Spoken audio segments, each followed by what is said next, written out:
Hold the lake held the sun, the way a skillet holds the last thin grease, hot and shining and already cooling around the edges. Harlan's skiff clicked softly as the metal forgot the heat it had stored all day. He had sat so long with the rod braced and the line veering, then drooping, that his arms felt borrowed. The minnows in the bucket drifted in a faint clockwise school, unbothered by his impatience. He was rehearsing the clean motions of quitting, snap the lure to the cork ring, fold the rope coil like a flat tire, nest the rod in its tube, when the line drew tight and sang. It was not stump or weed. It was weight with a temper, steady and deliberate. He set the hook and the rod bowed, graphite buzzing in his palms. The thing ran deep, then sideways. The skiff slid across the pane of water as if nudged by a quiet hand. He leaned, gave drag, took it back, felt the ache set into wrists and shoulders like old winter. The line cut a black diagonal. He told himself breath was a job and kept at it.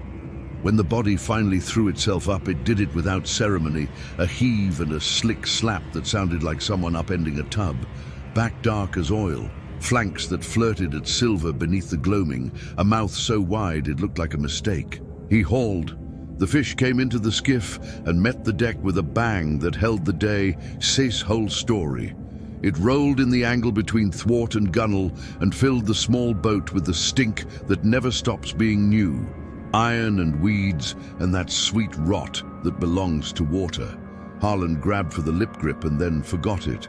The fish turned its head and he saw what he did not have language for. There were the side eyes where any fish keeps them, black and round and blank as coins. And there, set plain in the center of the broad flat brow, a human eye looked back, pale blue, veined with neat red, glazed yet seeing. The lid above it wasn't a fish's thin curtain, it was skin. It did not blink. It did not have to. It held him and made the rest of the world fall into its own neat silence. He made a sound he would not have chosen to make in front of anyone. His hand went out and then stopped, as if the air itself had advised him to think twice. The fish thrashed once more, a convulsion that slammed his shin, then stilled like an argument that has decided to wait. In that pause, the blue eye seemed to well, not with water from the lake, but with some private liquid that belonged to rooms with lamps and beds and waiting. It was obscene and tender at once. Harlan pushed with the flat of his palm because the word mercy entered his head uninvited, and he had no space left to argue with it. The fish slid over the gunwale as if it had only ever needed that one permission, and vanished. The line jerked against the skiff's side and came slack. Ripples spread, caught the last color, and went to quiet. Harlan listened to the metal tick under his boots, and the far frog hinge shut for the night, and the breath in his own chest that would not behave. His hands were shaking in that deep way that comes up through bones. He started the motor harder than he meant to. The little outboard coughed, then came to itself, and he steered by habit toward the neat chain of marina lights laid along the shore like cheap jewelry. Every so often the skiff's nose rose over nothing and settled with the grace of a man choosing not to fall. At his slip, he tied off fore and aft, checked both knots twice, and hated himself a little for the fuss, as if fuss would put a border on what he had seen. He poured the minnows back. They went down in one silver pour and were gone. The bait bucket gave a soft drum note on the deck when he set it upside down. He reached under the thwart for the lip grip he dropped and felt the cool handle by touch, relieved to find anything that answered to its name. Down by a dock post, a white ribbon rose through the dark water, uncurled like milk poured into coffee, and dissolved. He leaned and put his palm to the post to steady himself. The wood felt warm from the day, but underneath was a warmth that belonged to breath. Farther along the dock, someone moved, making the old boards speak their list of aches. Cutter, the canoe club's forever member, came into view. He had rope burns that had turned into a kind of jewelry and a walk like an apology. He glanced down into his own slip with narrowed eyes, spat into the dark, and passed by without asking for any of Harlan's words. His hat's brim held the last of the sky. Harlan watched him go with a relief that tasted like guilt. He drove the loop around the lake with both hands on the wheel and the radio off, as if silence were a kind of seatbelt. The yellow line came and went. Beyond the trailer park, the trees held their mist the way men in church hold their hats. In his small kitchen, the refrigerator hummed polite, a thin high note like a fly at the window. The overhead light flickered once, then stayed. He turned on the tap and scrubbed his hands as if heat and soap could subtract what he had touched. The water eddied toward the drain and, just for a heartbeat, drew itself into a perfect circle, too neat for a tired sink, then loosened into a sloppy oval for the sake of his nerves. He caught his reflection in the stainless panel behind the stove, where a magnet held nothing. The metal flattened him into rectangles, brown eyes, one a hair narrower from an old squint, stubble he had meant to remove 2 mornings ago. He rubbed the skin beside his nose twice, looking for something impossible. The face in the steel looked back with the boredom of a clerk. He closed the tap harder than necessary, and the pipes rattled their mild complaint. Sleep came in spare pieces, short chapters with thin endings. He woke once to the refrigerator coughing on and thought for a second some other thing in the room had exhaled and relaxed, now that a machine would make the noise. He dreamed with the sloppy logic of fear, monofilament lines rising out of black without the courtesy of hooks. A wide plain just under the water with eyes set like studs, a ribbon of lid circling his wrist and counting. Morning made the blind into a ladder of light. He measured coffee by muscle memory and let the smell walk through the tired rooms. He stood by the window and watched the trees drip and waited for any small treason in the view. Nothing betrayed him. He hated and respected that. At the marina, the pump switched on with its friendly cluck, and the register in the office chimed the little bell that pretended money mattered more than air. A township envelope sat on the desk. He opened it with a fingernail. The notice, brisk and careful, warned of a bloom not harmful to skin, but irritating to eyes. It advised against eating fish for now. It asked folks to keep dogs out of the shallows. It requested, without quite ordering, that people refrain from sharing photographs until state agencies could advise. It did not mention any blue human eye on any fish. He laminated the paper because naked posters become a kind of lie in rain. He taped it straight on the glass beside the old bait prices and the ramp fee list and the faded canoe flyer that never found a buyer. His reflection stood behind the new words, thin and tall and torn into pieces by the daylight beyond the door. A man came in for oil and for the sort of news you can spend at a counter. He set both hands on the laminate, like a man asking a favor he cannot quite name. Harlan rang him up. The printer chewed out the receipt with a burr that meant he should change the blade soon. He smoothed the curl with 2 fingers without thinking. The man tilted his head toward the door. "Any bite?" "Wind was wrong," Harlan said. "Wasn't a good night." "That's right." The man tapped the oil twice with a square fingernail, as if blessing it. "Those signs, we closing the ramp?" "Not yet." The man nodded at the floor the way people do when a conversation is done and they've kept their manners. The doorbell talked. The lot accepted him.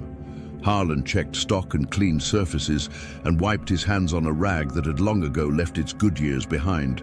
He took the wrench to the loose sprayer handle at the fish cleaning station and brought the fitting back to tight. He ran the hose to check his work. Water fanned across the board, broke into a scatter of shine, pooled, and circled the drain the way drains ask. The circle tightened into something exact, then relaxed sloppily. He shut the water off before the room could show him anything more.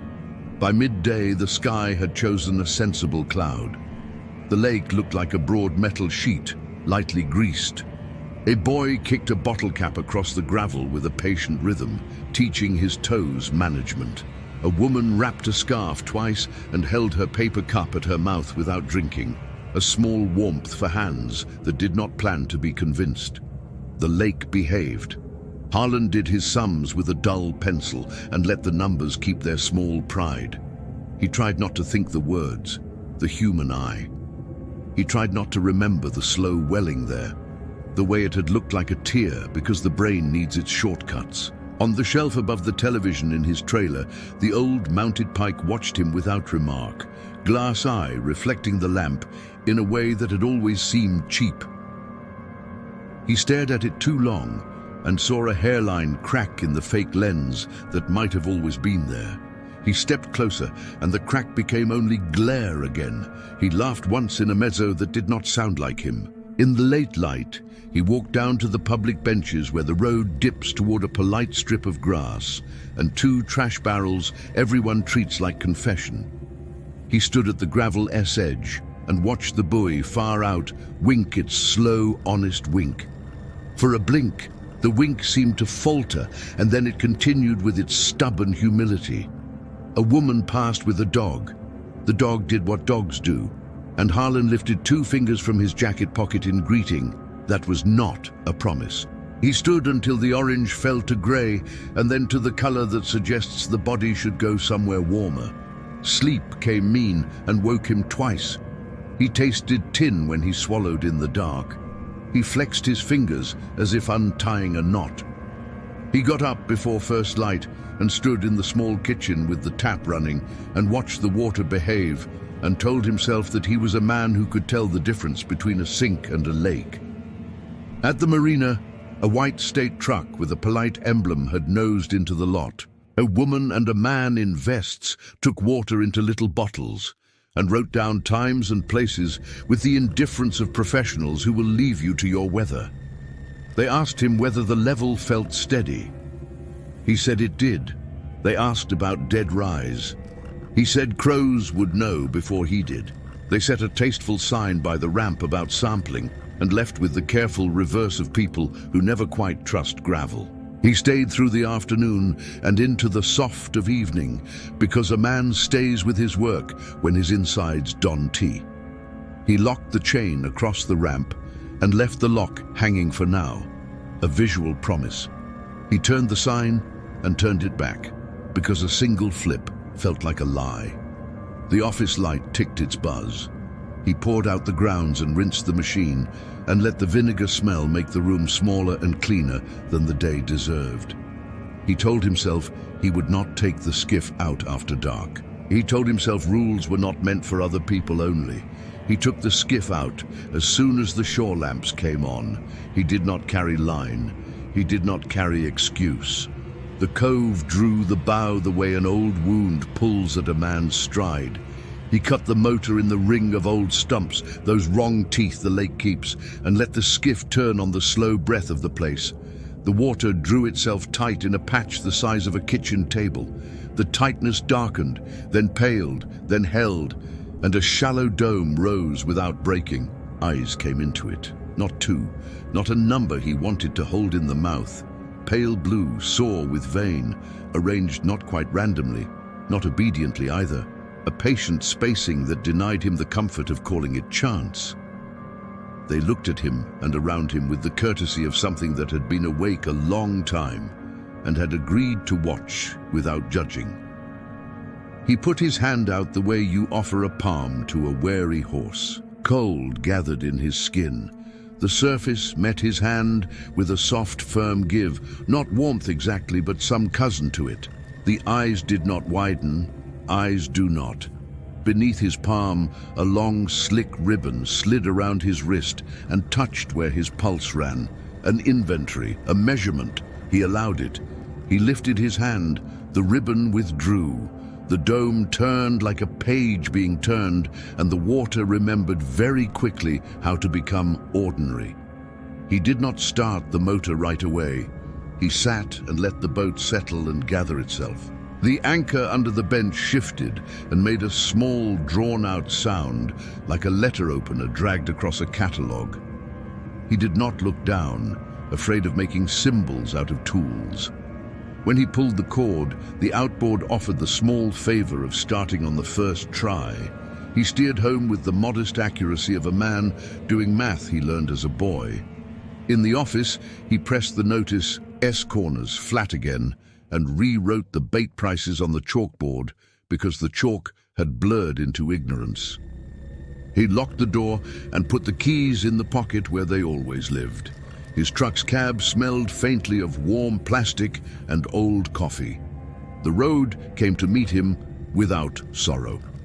At the trailer, he set his hand on the refrigerator door and left it there through its entire quiet hum cycle until the motor clicked off and the kitchen fell into a soft, important silence. He slept with his palm on his chest and woke to the river's deep release moving through the floor, a long animal adjusting in sleep. When people asked at the counter the next day, and some did and kept their eyes down, as if the real question might embarrass both of them, he said the thing men say when they have been given a story they cannot afford to spend. "Wind's been wrong," he told them. "Water's weird. Best to give it a minute." He changed the receipt blade, and the paper began to tear clean again. He wiped the fishboard and pretended the thin silver on the rag was only old work. He did not say the words, the I, and found those words did not need his help to stay in the room. Morning came up shy, the sky the color of boiled milk, and the trees across the road shaking off a fine mist. Harlan measured coffee by feel and let the steam tell his face a kind story. He kept his eyes on the window long enough to prove to himself that branches still bent when wind asked and birds still chose rails over sky when they were tired. He finished the last swallow and washed the mug right away because dishes left to the next hour begin to talk. In the sink, the water gathered itself around the drain in a circle too exact for a battered basin, held that neatness for a breath, then softened into a lazy oval as if embarrassed to be caught showing off. The marina had slept no better than he had. The office light flickered and settled. The register gave its little bell as if pleased to have survived another night unrobbed. He checked the chain across the ramp, the lock hanging like a promise still thinking about keeping itself. He tightened a cleat knot someone had tied like a poem. He wiped the damp from the fish table and watched scales shine in the rag like stars made foolish and domestic. Word had traveled without needing mouths. Men came in wanting oil and rope and a receipt they could fold into a wallet like proof that the world still ran on paper. Women came with dogs that needed to be told where not to sniff. Children came only as shadows attached to ankles. Faces turned toward the lake, even when their parents tugged them to look at the candy rack as a bribe. He rang them up and smoothed receipts and handed back change with the quiet competence that keeps rooms steady. If eyes lingered on the new advisory taped to the glass, if questions formed and died behind pursed lips, the counter took those as it takes elbows, without remark. Midday, he drove the back road toward the drowned side, the long slope where the old town had gone under when the dam cut the river's throat decades ago. New signs had been driven into wet ditch dirt, neat reflective faces warning in careful language about sudden releases and water that does not honor the slow understanding of feet. He parked and walked down through grass that had learned to live with poor choices. At the edge, he knelt and scooped a palm of lake. The cold shot into his wrist, honest and unsentimental. The handful shivered, held, then slid between his fingers like a decision he had planned to make later.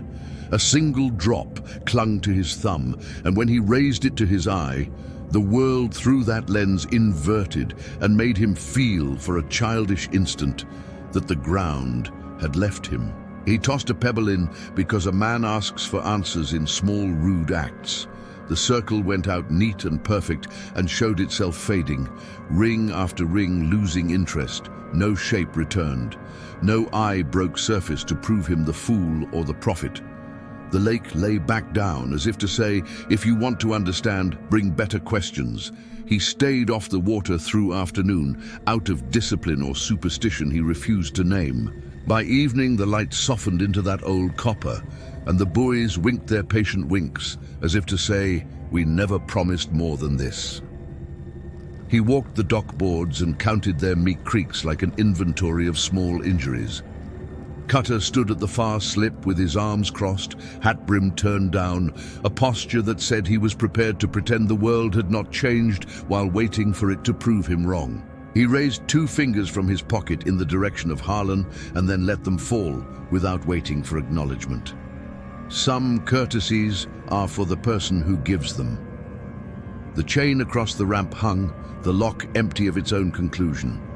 He unhooked it, as if he were folding a shirt and not breaking a rule of his own writing.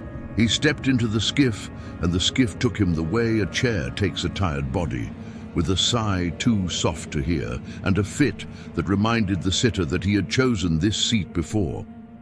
He idled along the shoreline until the curve toward the stumps let the familiar teeth into view. The motor gave him its polite hum, and he cut it there, in the ring where the old trees had become half memory, half warning. He did not cast. He did not pretend to be doing anything a boy would call fishing. He let the skiff drift and put one hand on the oar where it lay across the thwarts, the wood smooth from years of being the one thing he did not drop. The surface tightened in a patch the size of a kitchen table, then held still so completely it ceased to be water and became suggestion. The dome rose without breaking. Eyes came clear, pale and sore-looking, set not in any math he could call by name. He reached in the slow way men reach for animals when they do not intend to spook or tame them. His palm met a cool that was not cold and a give that was not water. A pressure that said, there are ways of holding surface you do not own. From under the edge of the bench, the lip grip clicked once against metal, a child knocking. He did not move to silence it. Something slick as ribbon slipped around his wrist and paused where his pulse told on him. He did not yank his hand away. He let the ribbon count. Then he drew his palm up, and the ribbon released with the politeness of someone returning a borrowed tool, wiped clean. The dome turned itself like a page, and the water reclaimed its right to be wet. He should have gone home then by any sensible measure. Instead, he let the boat pivot on what felt like a breath. He leaned to watch the drift, and a light monofilament wisped his wrist, so gentle his skin wondered if wind had learned to tie knots. He glanced down. The line lay in a soft loop across the vein, the free end feeding down from under the bow, as if a careful hand below had found his wrist and measured it with one tidy wrap. He brought the knife open with the old habit, the blade making its small duty sound. He pressed the edge to the line and cut it because he could not afford to wonder. The free end slid off his skin and found the lake without insult. Back at the dock, he tied off as if tying off would keep a fact inside a boat. He pressed the notice's corners flat again, and finding no more work that could be done to make paper behave better, he locked the office and took the road round the lake in a loop that did not deliver him to any new wisdom.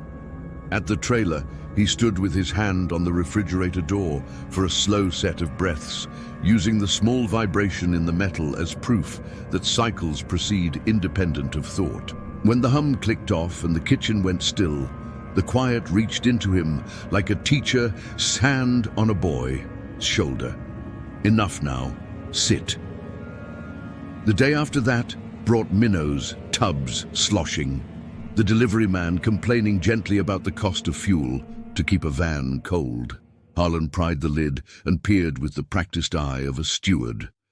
The tiny fish turned in cooperative arcs, their mouths reading the water the way lips read prayers. When a dozen turned at once, the light hit the small flats of their heads, and for a second he saw pale dots there round, as thumbnail moons exactly between the side eyes, and he shut the lid more quickly than he meant to.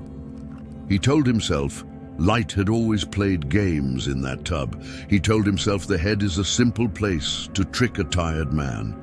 People asked in their cautious ways. A man with a cap he wore like an old belief leaned on the counter and called the notices nonsense in a tone that allowed room for correction. A woman with a stroller asked where to throw the sand cup her kid had left sticky with lake. An old couple with hands that had worn deep grooves into their steering wheel asked if the ramp would be closed for the weekend. Harlan gave back answers the way a good knot gives back tension. Exactly as much as needed, no more, no slip. He drove to the dam overlook once at noon, spinning the truck into the dirt pull-off, where teenagers left bottles the county crew had not yet had the energy to gather. The release that day was only a whisper, the river's long lung refusing drama. He stood with his hands on the rail and looked down into the froth that took sunlight and made a cloth out of it. He thought of breath, of holds, of releases, and the impatient little twitch in his right eyelid settled, as if a metronome had retaken duty. In his living room at night, the mounted pike looked less like a joke. The glass eye caught the lamp again and showed him the crack, then hid it, then showed it again. He got up to check and found only dust, no damage, only the brain's willingness to call glare a line if it needed lines to explain itself. He wiped the fin with a dry rag and dust went into the cloth like people into a crowd. He set the rag down and laughed once without wanting to laugh, the ugly little bark of a man who does not wish to wake up the rooms in his house. On a grey afternoon, the state truck rolled in and stood in the lot like a patient boat. The woman with the tired lids climbed out with a clipboard and took her small samples as if taking temperatures. The man with her grinned a little at everything, as if to remind whoever was listening that we are alive today, and that might be enough. They asked if levels felt steady. He told them yes, because he did not have a ruler for unease. They set another polite sign and left the same way they had come, in reverse, mirrors bright, the world framed into neat rectangles for their departure. He thought to ask them later about the dome and the eyes and the ribbon, and did not, because it would have meant choosing whether to believe his own words. Instead, he drove the loop again that evening and told himself that wanting to go out was not the same as going out. He did not last to full dark. He untied the skiff early and let habit take his hands. The motor gave him its small effort, and the trees around the cove made their black teeth again against the last of the light. He cut the engine in the old ring as always. The water inside of it had taken to tightening before he could arrive with his attention. The dome rose, the eyes gathered in their patient not order. He reached and set his palm and did not flinch when the ribbon found him.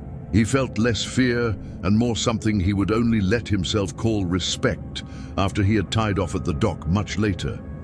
He stayed longer than he had any right to. He held his hand until his shoulder complained. He lifted his palm, and the water let him go without taking anything human with it. On shore, under the dock, a small sound knocked, patient, the measured rap of knuckles on a door that had never been placed for visitors.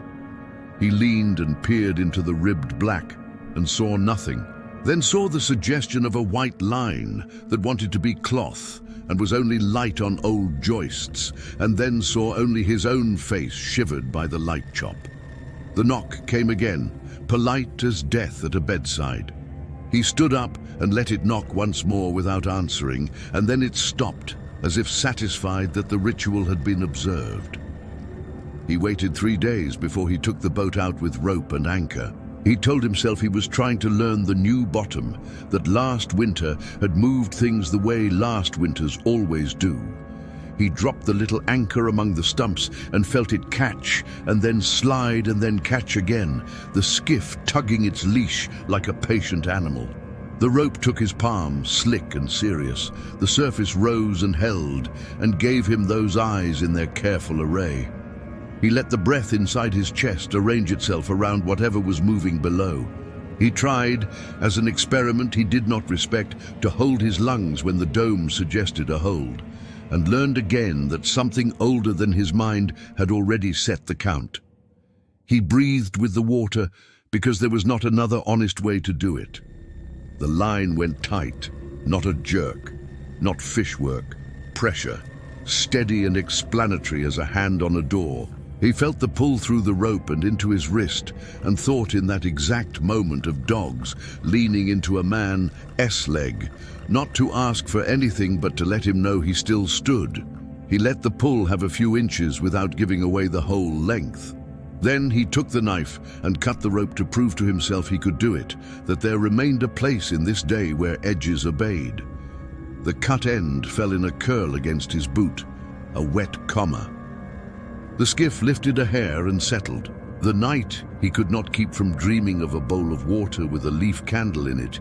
He woke with the taste of cold tin on his tongue and sat up in the dark with both hands on his knees like a man late to church and ashamed. He could hear the refrigerator hum and the soft ticking of cooling plastic around the window. He listened for the long release from upriver and heard it as if it had been happening for an hour already and only now had decided to let him in on it. He lay back down and put a hand over his chest and held where the hold asked without turning that into prayer. When the next advisory came, it was printed in the same careful font. Its words arranged into that soft authority local governments favor when they need to tell people they love them while asking them to stay home. The ramp would be locked at sundown and not unhooked until morning declared itself. Eating fish would have to wait for some more respectable future. Charges would not be given to people who insisted on bringing pets into the shallows. The hotline number at the bottom smiled up from the paper. He laminated it, pressed the corners flat, resisted the urge to tape over the tape. He read his own reflection through the layers, then turned away before the day could propose any extra meaning. Edge of the swirl, he found himself thinking without wanting to choose poetry. The sink, the drain, the dome, the breath, the tidy way the water had begun to show him shapes and then hide them again before he had decided what to believe. He had no doctrine. He had a skiff and a keyring and a job that kept hinges oiled on the doors between men and water. He would keep those in shape. He would stand where he had stood and watch where he had watched and let the lake teach him with the patience of a thing that does not care if the boy at the desk ever writes the lesson down. Rain kept its hand on the lake for 2 days, a steady, soft percussion that turned the world to wet canvas. Harlan worked in rubber boots that squeaked on the office tile and learned again the comfort of routine done at half speed. He wiped the glass, and the glass fogged again, and he wiped it again because doing the same motion twice sometimes convinces a room to behave. The phone coughed out voicemails in that flat voice that might have been a recording or might have been a very tired person somewhere. He returned the messages that could be returned and let the others settle back into the machine. The ramp chain took to holding a sheen, each link shining with a skin of lake that refused to dry between showers. He ran the rag down it once, and the rag came away smelling like a dock finger in high summer. He threw the rag in the bin and did not smell his hands. Dogs that had once dragged owners toward the shore now planted their paws at the grass and considered the water with the offended calm of old men turned from a favorite booth. He watched a child squat and reach and a mother, cis hand, catch a sleeve just in time. He watched the small hand shake water off without drama. At quiet hours, he found himself pacing the dock boards and counting their voices again, board by board, the distinct small pitch each held. A map a person makes for himself because otherwise the day spreads like oil and refuses edges. Cutter stood at his slip twice and left without untying. The decision walked back through his own boots. Harlan offered him a nod that was not an invitation. The hat brim stirred and settled. The two men kept their peace. The cove pulled him the first clear evening, no more force than a habit that had learned to wear a face. He took the skiff out with the modest lie he told himself about checking the mooring on the far buoy. He steered wide of the stumps, as if the old trees might have found new ideas about their height. The light dropped behind cloud shred and made the water the color of spare hardware. He cut the motor at the ring and let the quiet step into the boat. He knew the moment the surface tightened, though he kept his eyes on the far shore. The shift under a skin, almost a question in the air. He turned his head, and the patch had already taken its neat shape, neither large nor small, tidy as a kitchen job done by a man who hates waste. The dome rose, the eyes came. He set his palm and felt the give that was not water. The ribbon found his wrist, and he let it move. It paused the way a nurse pauses before naming a number. He breathed on the count the lake seemed to prefer. He removed his hand with care. The dome turned like a body deciding to sleep on its other side. He sat in the skiff and thought of nothing, and for a span of breaths managed it. On his way back, near the mouth of the cove, his knuckles bumped metal under the bench. The lip grip knocked once as if insulted, and then lay quiet. He took it out and studied the nick the fish's thrash had left there days ago, a small crescent he had not seen before. The metal along that crescent had turned faintly blue. Not paint, not grease, a softness in the shine, as if heat had been applied and taken away in a practice none of his tools knew.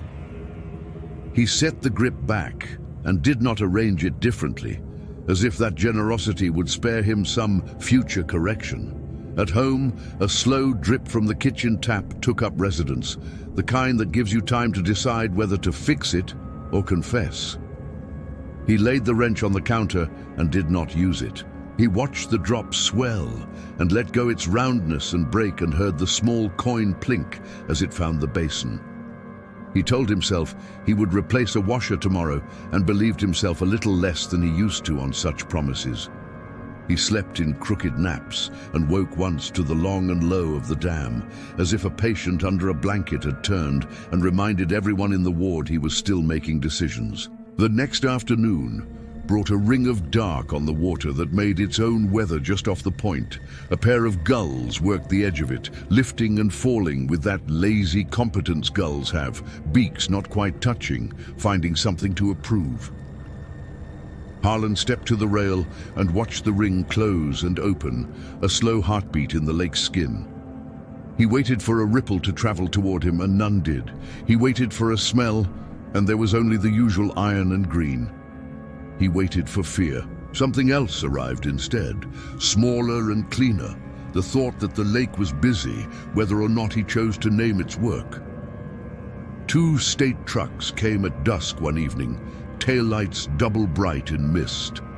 The woman with the tired eyelids had a different partner this time, a quiet man with the face of someone who had learned to keep errand lists for people he loved, and then found himself keeping errand lists for rooms. They did not ask him out. They set their curtain from a small aluminum boat like a line of laundry strung between posts. They tied off to their blocks and paid out the fine nylon with slow hands. He watched from the dock, coffee going cold at his palm. Under the lamps, the lake turned to paper. The dome rose beneath the sheet and pressed it just enough to make the nylon sing its small, irritating song. The woman did not move. The man took notes that did not pretend to be conclusions. When they finished, nothing looked altered, and yet the boards under Harlan's boots had somehow learned a quieter creak. In the mornings, he began to skip shaving. The face in the bathroom mirror took that news without adding grievance to its list. He pressed his fingertips under his eyes and felt the small ache there that is less exhaustion than evidence. He looked away before the mirror could give him back anything from the lake. At the marina, he began to find objects on the rail in the morning. A coin turned to a dull brown under lake, years a short length of braided line, knotted with a kind of care he recognized from older men, a single earring shaped like a leaf and lacquered green. He lined them up on the window ledge between the bait prices and the ramp fees, not because anyone would come for them, but because paper should not be the only thing under glass. He told himself kids had set them there as a game. He told himself Cutter had played a joke on him. He wiped the earring clean and set it leaf up toward the lot. On a Sunday after rain, when the world seemed to have agreed not to hurry because everything was already wet, he took the skiff out early. The cove held its own cold even in good weather. He dropped the small anchor and felt the line find a notch and stay. The breath under the boat came without dome or eyes and still found him. A gather and a hold, and a release that made his arms light. He tried to count against it and failed with less anger than last time. He let his lungs be borrowed for a moment and left them returned. A stump that had always leaned a hair to the east now leaned a hair less. He stared at it until his eyes watered, and the lean returned. He laughed once, because the brain loves to choose sides. In the lift that followed, the anchor line drew taut, in that steady way that speaks of not fish and not wind. Harlan placed his palm on the rope, as if greeting an animal in a neighbor's yard. The pressure amounted to the polite suggestion a hand makes at the small of a back when guiding someone through a crowd. He cut the line above the knot, not to escape, but to prove that he could. The skiff rose the fraction he had expected and set itself into a loose swing that did not ask for permission. He noticed then, with the kind of delayed attention that arrives when a person has stopped making the wrong kind of plans, that the breath under the boat had matched the breath in his own chest so neatly that if he had stood and declared himself something larger, he might have believed the declaration. He sat very still and held the bench with his open hands and let the nonsense move across him and fall away like shallow rain. The township sent a new notice, and it used the old words in a new order. Night closures would extend for now. The phrase "for now" did the work grammar gives it. The hotline number at the bottom had the wrong last digit, and someone had corrected it by hand with a pen that bled. Harlan laminated it and pressed it flat, and knew the pen stroke would live there forever, a small human error preserved under plastic like a fossil of apology. Janice covered the morning once, so he could have his back looked at by the man in town, who puts hands on spines and listens in the way priests think they listen. The man pressed, turned, counted, prescribed stretches that sounded like domestic chores, and pronounced Harlan fit enough to lift what he wanted to lift, if he remembered to bend like a person who has learned not to punish himself for being mortal. On the way back, Harlan drove the far road where the old church roof is rumored to appear in winter, when the lake feels like speaking to men about architecture. He saw only water and the dumb, cheerful buoy. He told himself he had not been promised anything more. That evening at the cove, the eyes rose again. The dome held closer than before. Or perhaps the skiff had learned to slide an inch on its own. He set both hands to the surface and waited. The ribbon circled his wrist and then the other. He thought of bracelets, then pushed away the thought before it could choose a meaning. The breath rose. He held and did not count. The breath released, and he did not rush the air back into his chest, because he had learned by now that rushing made nothing better. Under his palms, warmth not heat moved, as if a hand had warmed a table and slid away. Something thumped under the bench. Not the lip grip this time, not the anchor. He lifted the seat and found a ring there on the inside of the hull, stuck upright in a smear of old oil, plain band, unremarkable except for how perfectly circle it kept itself. He touched it, and it came free easily, as if it had only been waiting for a courtesy. He turned it in his fingers. The inside was clean. No letters. He thought of the woman from the state, and her careful request about a ring. He thought of giving this to her and decided he would let it sit on the office ledge first and see whether it felt like a thing meant for a desk under fluorescent instead of a pocket that warmed it without permission. He left the skiff in its swing and sat long enough to make his legs consider cramping. The breath under him found its own patience. The eyes stayed and then drew down with a reluctance he might have invented. He started the motor and headed home with the ring in the pocket of his shirt, a small, hard weight against ribs that did not need more to think about.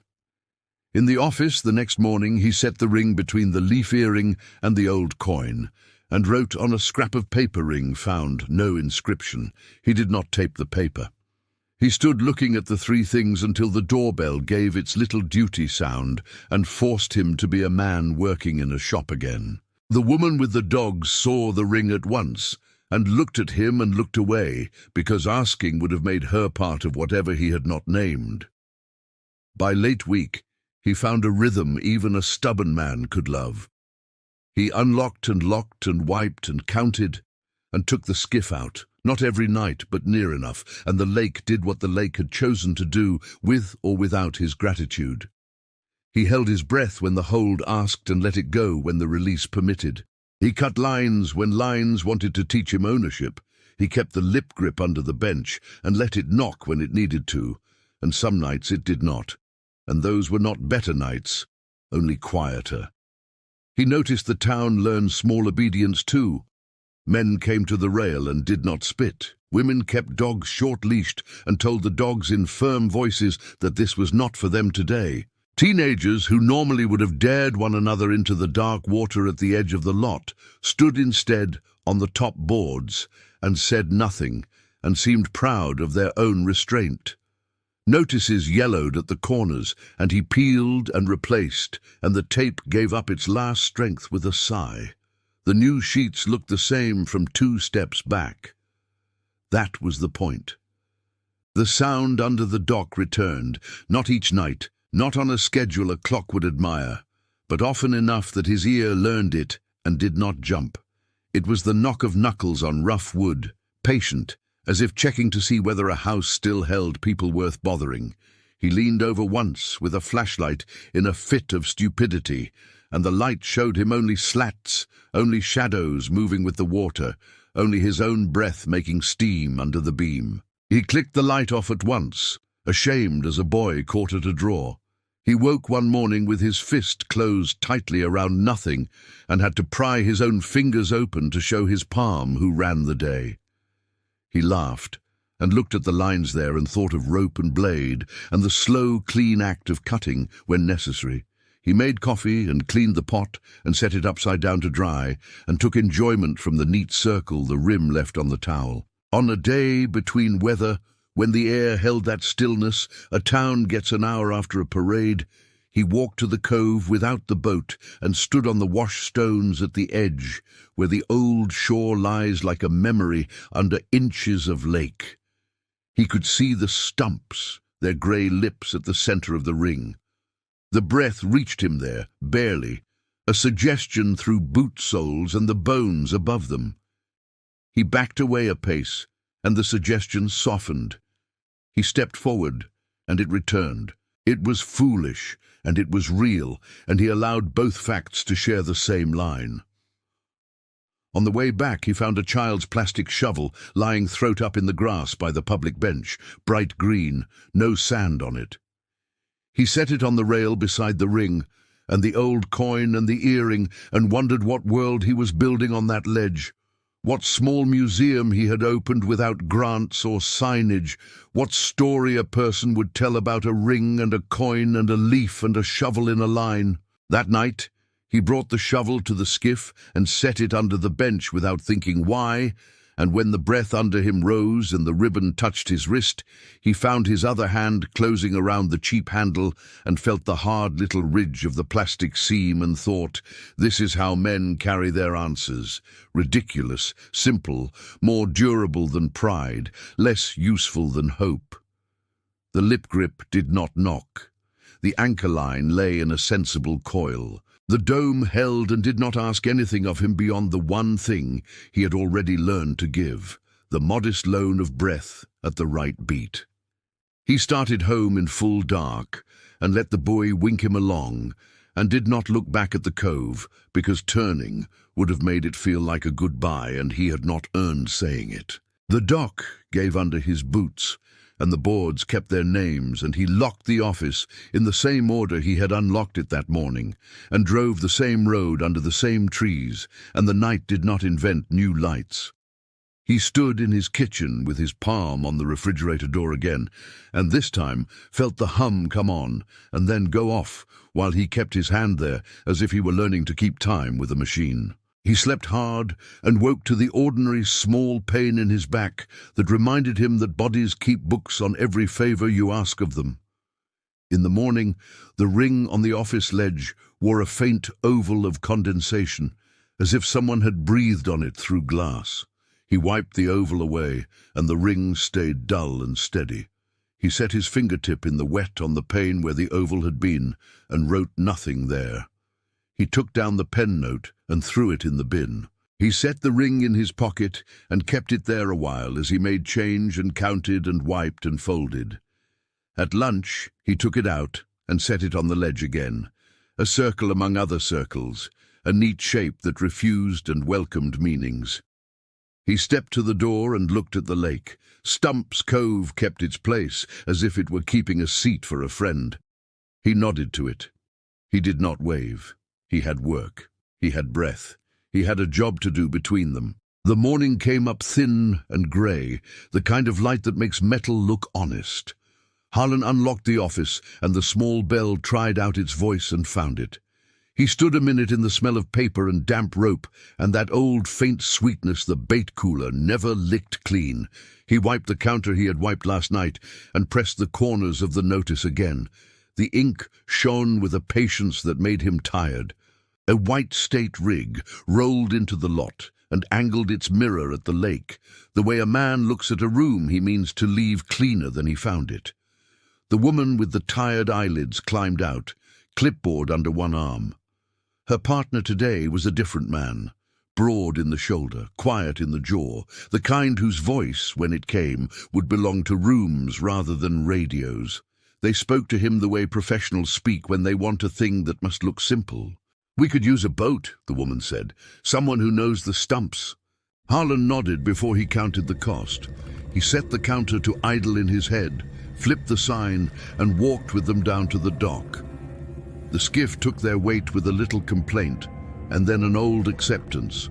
They loaded less than they might have, small boxes with fans, a tight roll of nylon like a curtain, clean buckets that had not yet learned lake smell. The man held the roll in his lap with the politeness of someone not wanting to occupy more space than his allotment. They idled out toward the tooth ring.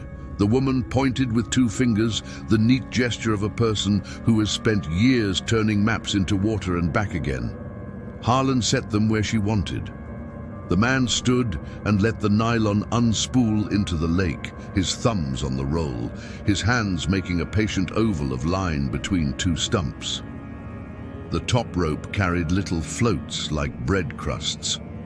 The curtain settled and bowed in the right places, as if it had known this was its work all along.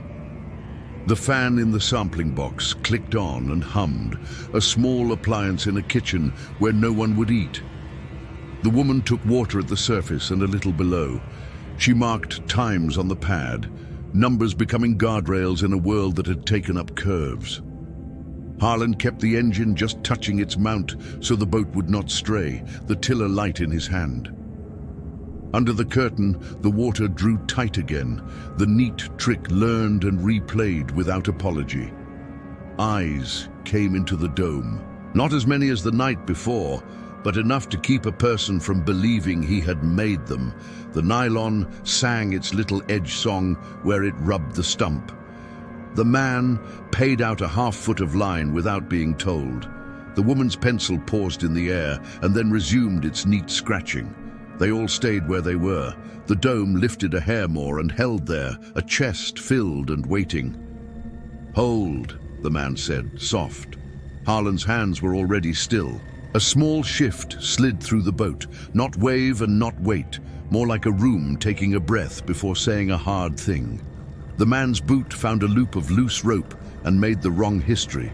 He reached to free it, and the reach took him past his balance, and the boat kept what little momentum it had of him. He went in with a close, efficient splash. No drama, no thrashing. A hand went up, and then under again, as if he were testing the rules before obeying them. Harlan dropped to his knees and caught a sleeve, slick and heavy. The woman grabbed the back belt loop and braced against the bench, her jaw set into work. The man surfaced beside the hull, mouth briefly open to surprise, and the lake took that open moment as if taking a measurement inside it. He coughed hard and turned his head and made himself laugh, a small apologetic thing. The dome pressed nearer, the blue eyes crowding the bow as if to look into the small drama without malice. "Hands up," the woman said, not loud. The man brought both palms flat to the skiff's lip as students bring copies to a desk. Harlan and the woman hauled him over and laid him across the bench. Water came off him in strings. He rolled to a seated clumsy and then proper. The dome eased back, not offended, not satisfied, just done with its look. The nylon hissed once along the top line, a sound like wiping a window clean for a child. They sat a minute later and practiced ordinary. The man rubbed his face and the back of his neck. The woman wiped the wet from her notebook with her sleeve and apologized to the paper in a tone that made Harlan want to hand her a dry rag. The fan clicked off, and the small box made a satisfied tick. The lake took on its steady schoolteacher calm, as if to show the room how to behave. They took up the curtains slowly and poorly, tangles they would later be angry at themselves for making.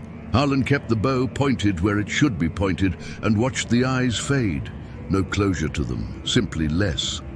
The man's laugh found him again, honest now, and died on its own with nothing to hold. Back at the dock, the woman climbed onto the planks and stood a second longer than she needed to, looking at the lake the way a person looks at a bed he must leave to strangers. "Thank you," she said without weight.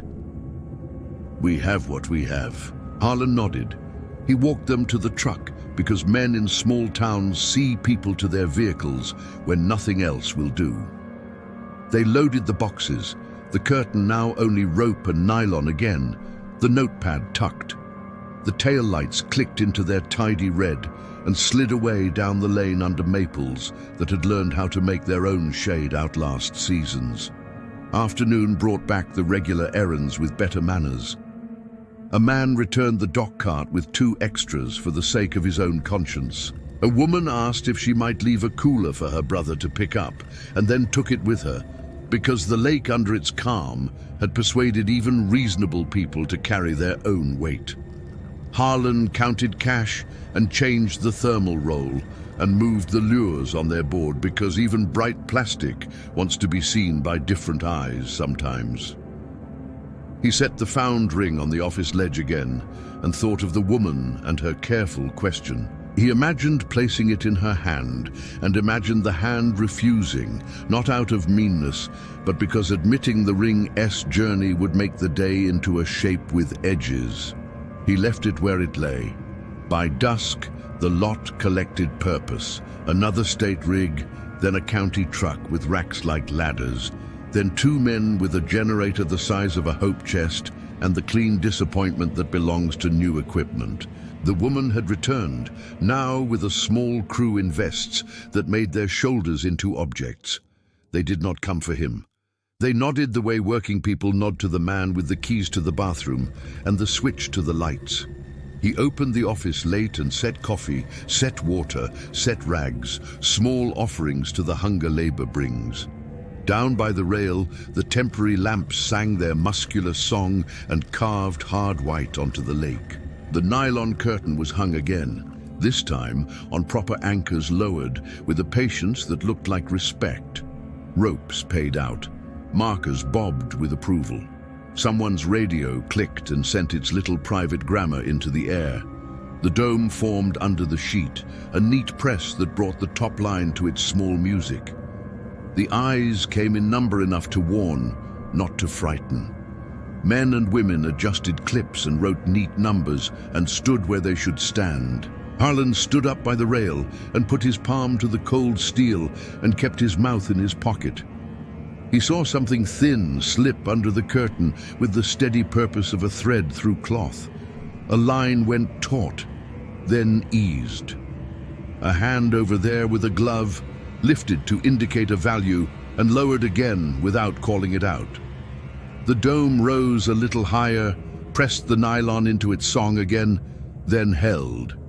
Harlan felt behind his eyes the beginnings of a headache and then knew it was not that. But a little pull at the back of his skull, like someone in a far room, was trying his name and failing to make the last syllable. He blinked and kept his eyes aware. The idea that closing them would be a rudeness took him by the wrist and did not let go. No one tried to take anything. He felt that cleanly. There would be no bag, no bucket, no jar, no proud presentation tomorrow to people who like to set small monsters on tables and say history at them. He understood with the sort of ease the body gives when truth finally fits between 2 old ribs that this was not a harvest and not even a measurement that could be kept. The curtain was a courtesy. The numbers would be furniture moved in a room to make space for whatever had already chosen its place. When the generators coughed to quiet and the lamps went down and the white bled away, people coiled ropes and wiped tools and shook hands in that quick way of men and women who are not done but have done enough for this shift. Harlan shut the office in reverse order, switch by switch, not slamming any single darkness. He locked the door and stood a second with the key still in it because he wanted to feel weight, any weight that answered to him. Then he drove the road and let the truck keep him warm at the chest. He slept in hard pieces and woke once with both hands flat on his sternum as if he had been checking a door in a wind. In the morning, the lake had taken on that shallow pewter again, dignified and false. He changed the gasket in the sink sprayer because leaks that can be fixed should be. He wrote down a list with his dull pencil and underlined the parts he could get from the hardware store so that his errand would look like an accomplishment. The state did not come back that day. The township sent a notice that was a performance of timing more than a document. It thanked the public for patience during last night's coordinated hold. It suggested people keep off the water after dark for the next while. It used the phrase "the next while" as if a season could be compressed into a shrug. Harlan laminated it and pressed the corners and ran a thumb along the tape to heat it into belief. Under the dock at noon, the soft knock came again, brief, the measured rap of knuckles across old wood. He did not lean over. He felt the sound through his boots and let it be. Out on the lake, a gull cried in the tone of an argument it had engaged in for years, with no change in the other party. He smiled once, a small inventory of teeth, and let that be too. Late afternoon brought the woman alone. She stood at the counter with her clipboard and did not open it. She looked at the ring on the ledge as if it had caught a fly, and she were deciding whether to swat or set the animal free. "Lose something?" Harlan asked, because the sentence had to be offered for manners. She glanced at him, and then at the lake through the glass behind his reflection. "Maybe," she said. "Maybe not mine." He picked up the ring and set it in his palm, and turned it once, so the thin dullness caught the kind light. He slid it across the counter, and it traveled the laminate with a sound like a small decision. "Take it," he said, "if it fits anything you need to fit." She put a finger through, and then another, and then none. She set the ring back on the ledge between the leaf and the coin and the plastic shovel handle he had let join the parade. "Keep it there," she said, "for now." He nodded. She took a paper cup of water he offered, drank half, and set it by the register. A faint oval of condensation bloomed under it, a slow flower. She looked tired in a way that did not ask for sympathy. She left with a nod, neither of them deserved from the other. He took the skiff out after sundown because habit had stopped asking permission. He did not bring rope. He put the knife in his pocket anyway because a pocket without a weight felt like a lie under his hand. He cut the motor in the ring and let the old trees keep their counsel around him. The dome formed and the eyes arranged themselves into their soft arithmetic. He laid both palms on the water and waited. The ribbon of lid slid around his wrists and paused, and then moved toward his forearms, and then away as if the measure had been taken. He breathed without pride. He held without counting. He let go without drama when the release came. The skiff lifted a hair and settled, as if something beneath had rolled to a more comfortable side. The lip grip did not knock. The anchor he had left ashore could not pretend a story. He sat in the boat as if in a pew and allowed the lake its service. He started the motor after an honest while and went back with no new testimony, only the same decent knowledge. He had been held to a rhythm, not his, and he had not been asked to do more than show up and match it. He locked the office and put the keys where they lived. He drove past the bench by the public strip and saw a child A.S. drawing tacked to the notice board a wax crayon lake with a green shore and a blue shape in the middle that could have been a fish or a boat or a mouth. He did not stop to edit meaning into it. At the trailer, he laid his hand on the refrigerator door until the hum came on and then off. He lifted his hand, and the skin there felt the faintest sympathetic buzz, as if a ghost cycle had stayed behind in his palm. He went to bed and slept the kind that does not brag. He dreamed of nothing he could carry into the morning. The next day offered a wind from the west that made the lake into a sheet peppered at neat intervals. Boats stayed home. He swept the office floor and found a dime flattened to a thin moon and placed it on the ledge with the ring and the leaf and the shovel. He wrote a tiny line under the objects and then erased it, because labels make rooms believe they have been understood. He went outside and stood with his hands in his jacket pockets and watched the waves find the railing and make their small complaints and carry them away. He thought of the curtain and the eyes lifting under it, and the way the nylon had sung against a stump. He thought of men and women doing their small square work in a long round weather. He let himself be a hinge for another measure of the day while the heavy thing moved through. He made no plan beyond that, kept no score, asked no favor of the lake. He stood, present and exact, with his breath finding its way home. The day stepped aside for evening without argument, cloud banks torn thin so the west could burn a soft copper and then cool to pewter. Harlan shut the office in the calm way a person puts a child to bed. Lights down, small machines quieted. The rag folded the way it likes to be folded. He wiped the ledge where the ring and the leaf earring and the flattened dime sat in their patient line. He set the plastic shovel so the handle pointed toward the lake, as if even toys could learn a kind of courtesy. He left the door locked, and the sign turned the right way and stood a long half-minute in the lot with his hands in his jacket pockets, letting the night confirm its plan. Trucks arrived with soft tires, easy reverses, the politeness of work that knows it will take longer than anyone admits. The state rig, a county pickup with ladders and rectangles of weight, a van whose generator was strapped like a piece of furniture no one could quite place in the living room. Men and women moved in vests, heads bent over rope and clips, and the neat indignities of gear that will always be too heavy by an amount small enough to pretend about. Harlan opened the office into a late version of the day and set coffee, set water, set a plate of crackers under wax paper, because a salt or two can keep a person upright when numbers have gone slack. The woman with the tired eyelids nodded to him from the rail.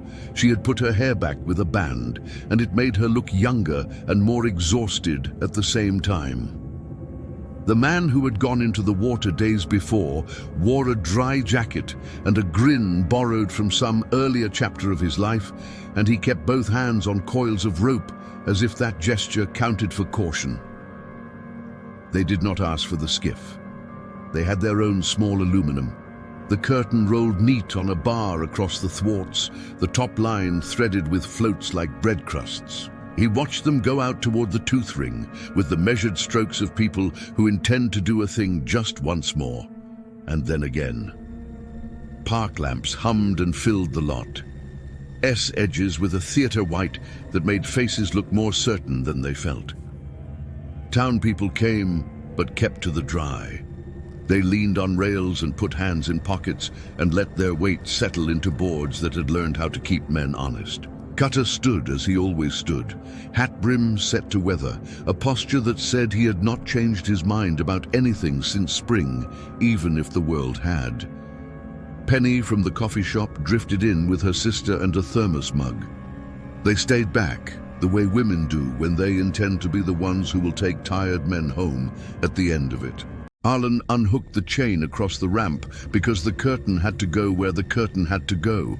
He kept the lock in his pocket anyway because a pocket without a weight made his hand lonely. The crew paid their curtain out in a tidy arc between two stumps, and the nylon settled as if remembering an old lesson. The fan in the sampling box clicked on, a small appliance telling the lake it intended to listen. Radios gave their little private manners. The woman in the vest lifted a hand, a small horizontal chop of the palm. a sign to hold where you were. The lake drew itself tight under the sheet. The dome rose. Eyes came into it, more than Harlan had allowed himself to remember or to undercount. They set themselves in that patient not order. The distance is right in the way that denies math and invites belief. The nylon sang its small song along the top line where it rubbed afloat.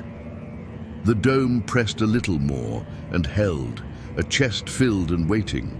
The polite ache a person feels in the ribcage on a Dr. S table when told to keep still and breathe like a good citizen. He felt the tug at the back of his skull again, that little pull that is not headache and not appetite, only a tension called from someplace mean and kind.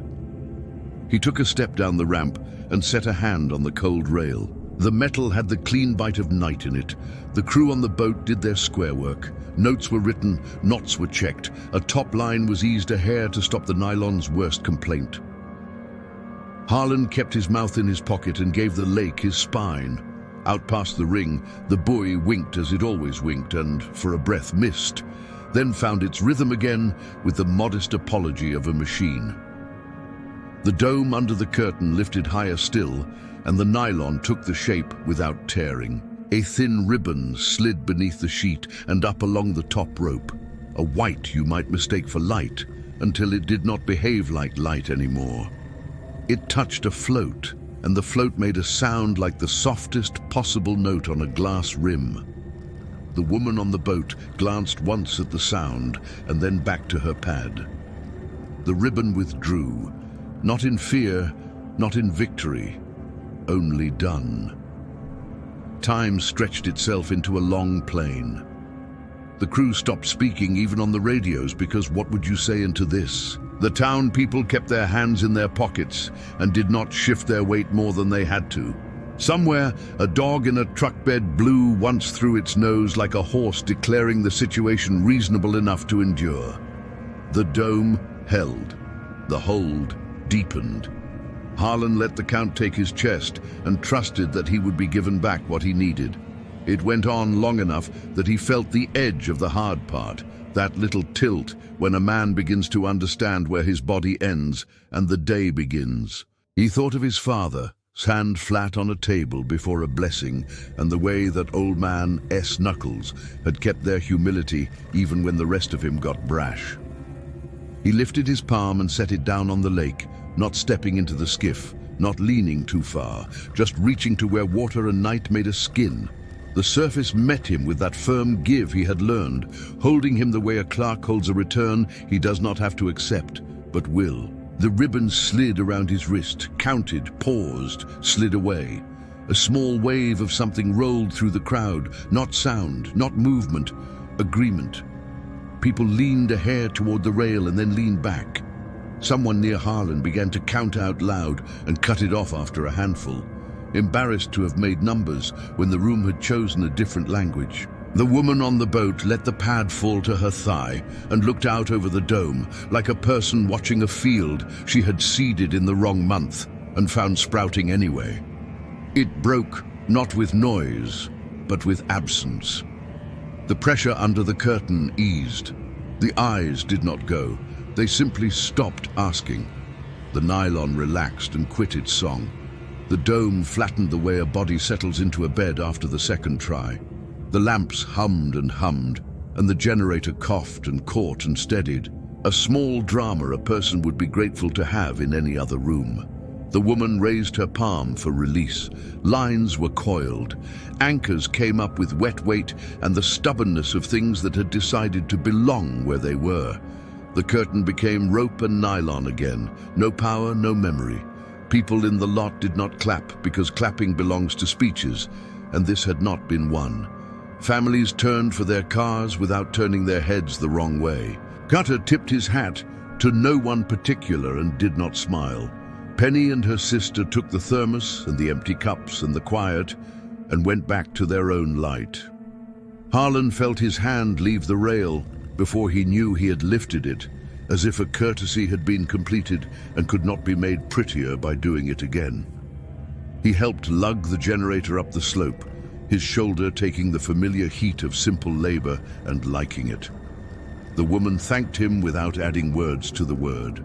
The man who had gone in the other day found a laugh again and fed it to a small group by the tailgate. It grew into something you could give a town without embarrassing yourself. The lot thinned. Harlan shut the office with the same order he had used earlier. He left the ring where it was. He locked. He waited with the key still in the lock for one useless beat and then took it because keys prove you have a job. It should have ended there. He knew it had not. He stood by the rail after the last truck noise had become night. The lake lay under the polite white of the lamps, every wrinkle of it visible, all mystery made into a texture you could name. He waited. He did not measure how long. Far down and out, he saw a ring widen and weaken and go, a breath taken by a town asleep in the wrong direction. The boy missed another wink and then corrected. He counted to avoid counting and failed. He took the skiff painter off the cleat with a care that did not pretend to be restraint and stepped into the boat. He did not take the motor. He used the oar with that small sideways scull that moves a skiff through flat water without announcing itself. He slid down the line of pilings and out past the last lamp and into the radius where light becomes more work than reward. The night took him in cool and full. The stump ring found him by habit, and the old crowns made their circle without any of them needing to be convinced. He let the oar lie. He put both hands on the bench to keep from making gestures he would later despise. The surface tightened without dome, a sheet drawn smooth by invisible hands. He placed his palm on the water and did not wait to be asked. The give met him, that warm that is not temperature and not forgiveness. The ribbon looped both wrists, not tight, not loose, as a tailor might when taking measure for a coat that would never be made. He did not pull, he did not lean. He breathed on the count and let the count make its eternal lazy lap around the lake and return with something that felt like absence of judgment. He thought, in the plainest words he had, that he would be pulled now if he were going to be pulled. The ribbon slid down his forearms to the place where long ago scars had made their careful white and paused there as if listening. It moved on. Under the bench, the lip grip did not knock because he had left it ashore, and he felt a simple triumph at the idea that he had removed one clatter from the night. The anchor he had not brought could not insist on telling a lesson in rope. He had brought nothing to be cut, and for once his pockets were not a risk to anyone but thread. The hold lengthened in him until it became less hold and more habitat. He remembered in the kind of fragment that comes with the stupid clarity of a long breath, the sound of knuckles under the dock, and the dim childish shovel resting in the shadow there, and the little plastic seam under his thumb the night he had taken it out with him. He remembered the ring, the leaf, the coin, the dime, the way those objects had made a museum of sorts on his ledge without asking permission from labels. He thought, if I am kept, these will be all the signs I will have left.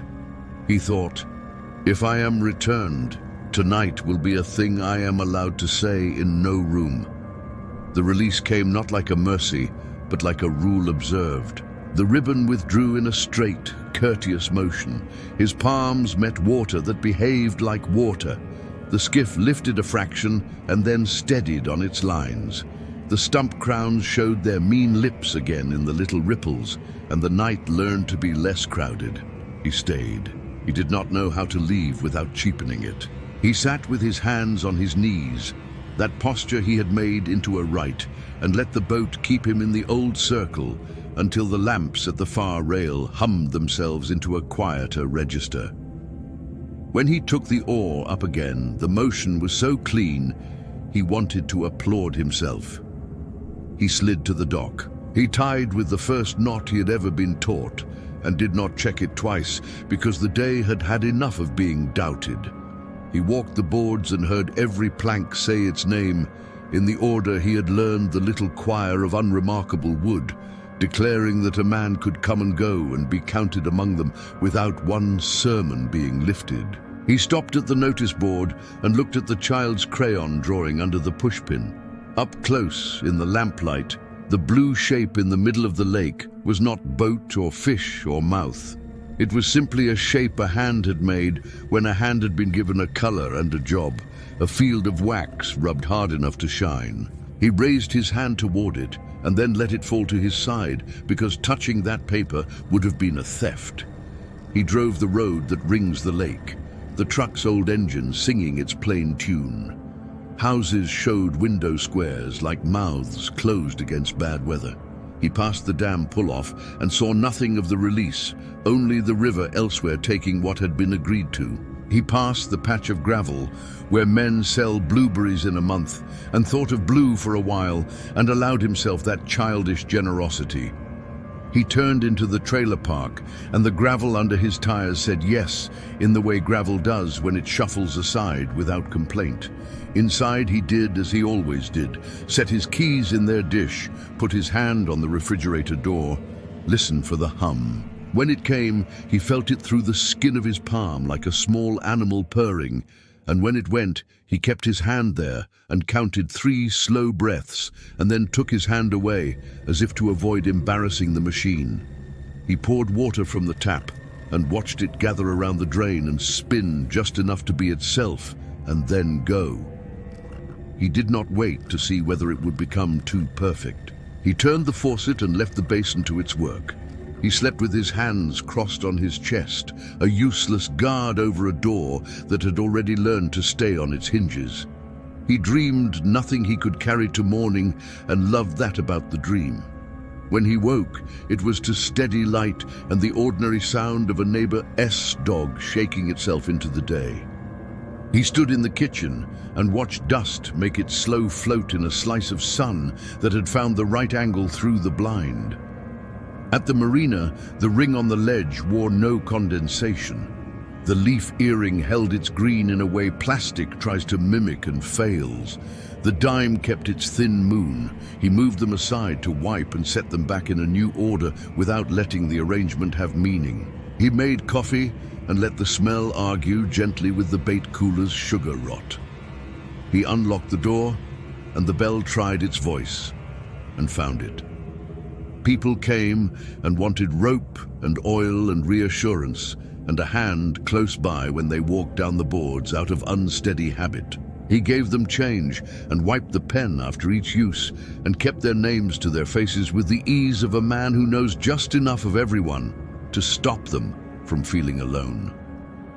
Cutter bought a packet of line and did not lean on the counter, as if leaning had become now a request he would rather not make. He looked at Harlan's shirt pocket as if to ask about a small hard circle under cloth, and then did not ask. He touched the brim and left to stand where he stands. The woman from the state came near noon, without her clipboard, hair loose, a cup in her hand she did not drink from. She looked at the lake through the glass, with her reflection thrown over it, and said nothing. Harlan leaned against the counter and did not offer to fill the silence. After a while, she set the cup down and picked up the ring and turned it once and set it back. "It doesn't fit any finger I've got," she said, which could mean any number of things and time enough to mean them. He nodded the nod a man gives a sentence that has chosen to leave the room through the right door. He went down to the rail in the afternoon when the lot thinned and put both hands on the cold metal, and looked at the water the way a person looks at a field after a harvest and finds his own tracks in the stubble. The stump ring lay quiet. The buoy winked with the clean patience of a machine. The lake held its skin without bragging. Down under the dock, no knock came, and he did not miss it. He waited through 2 slow breaths, and then 2 more as if he had been told to count and had chosen not to disobey. He turned to go back to the office, stopped, turned again, and touched the rail with his palm flat and steady. A small pledge, a habit dignified into ritual only by repetition. That night, he did not take the skiff. He sat on the public bench with his jacket zipped against the lake as clinical wind and watched the dark form into its clean planes. The breath rose somewhere out there and matched him, and then did not, and then matched again. He found himself laughing once soft because he recognized in the lake's timing the stubbornness he had carried in his own ribs most of his life, the refusal to perform on command, the insistence on being a machine in service of nothing else but itself. He stayed until staying became performance, then stood and went home and slept and woke and did his work. He told the story to no one. Not Cutter, not Penny, not Janice at the register, not the woman from the state, not even the man who makes spines go easier and might have known a way to place hands to lift the weight inside the chest that has nothing to do with bone. He kept the story like you keep a tool that fits only one bolt in the world, and yet you polish it and oil it. Because you learned once what it felt like to have that exact bolt turn under your palm, and you are wicked enough to want that precision again. Days gathered, the notices yellowed and were replaced, and the tape lost and regained credibility. The curtain stayed in its bin. The fans in the small box took other samples and offered other polite hums. The ramp chain hung or did not hang, depending on which schedule had chosen to feel most official. People found ways to stand and ways not to stand. The town learned a rhythm that would no doubt change again. Harlan back complained in mild sentences and then fell quiet when asked to lift something that had purpose. He took the skiff out less, and then more, a tide of his own. He kept the knife in his pocket, with the blade sharp out of respect rather than intent. He let the ribbon take his pulse on the nights when the ring rose and did not pretend he could keep the beats without the lake. He let the hold have him when it needed to, and when the release came, he took his breath without any triumph, a worker paid at the end of a shift for showing up on time. He left the objects on the ledge. People asked sometimes. He said, "found," as if the word was sufficient, and it often is when the room has agreed to be kind. The ring did not leave with anyone, including him. The dime kept its thin joke. The leaf earring made the green of cheap paint into something like fidelity. The shovel handle pointed toward the lake forever, and none of them minded being arranged by a hand that had learned at last not to insist. On a night when the wind died so completely, the lamps reflected themselves unbroken, and the lake made a second town out of light. He stood by the rail and held the breath the water asked him to hold, and let it go when the lake let go. He stayed there for another breath and another, not counting, not resisting, not lending language to anything. He felt, at last and at length, what he had half-named from the first, that he was a hinge, and that the heavy thing passing through was older than lake or dam or town. The honor of it was quiet enough to live with. He took his hand off the rail and went back into the office, and turned the lights off one by one, the switches clicking in a sequence his fingers had learned, the room going dim in steps, so gentle that even the smallest machine did not suffer. He locked the door. The key turned and came back to him. He put it in his pocket and felt its weight and matched his breath to the lake, to the fridge, to the town, to the good hum of things that keep on, and walked home. Thank you so much for watching. If you enjoyed this video, please give it a thumbs up and consider subscribing for more content. Don't forget to hit the notification bell so you never miss an update. Feel free to leave a comment below with your thoughts or questions. I love hearing from you. Until next time, take care and stay awesome.